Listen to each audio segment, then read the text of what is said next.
inson tanasida ikki xil tomir bo'ladi. Birinchisi arterial tomir, xilqati issiq bo'ladi. Ya'ni Xitoyda yang deyiladi. Ikkinchisi vena tomirlari. Bu xilqati sovuq hisoblanadi. In deyiladi Xitoy. Endi bugun biz sizlar bilan venoz tomirlar haqida gaplashamiz. Ya'ni venoz tomirlarda muammo bo'lsa, kengayishi, holati, tomir strukturasi buzilganda varikoz kasalliklari kelib chiqadi. Bu oyoqlardagi varikoz, shish bo'ladi, og'irlik hissi bo'ladi. Qizil o'ngachdagi varikozda kengayishi bo'ladi. Bu sirrozda bor va gemoroy kasalligida juda ham bitta zo'r Xitoy tabobatidan davolash usulini o'rgataman. Mana bu nefritovaya igla deydi. Ya'ni Xitoyda o'sha nefrit ignalari deyiladi.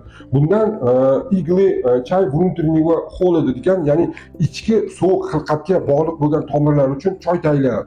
Bor yo'q olasiz, mana bunaqa ko'rinishda bo'ladi.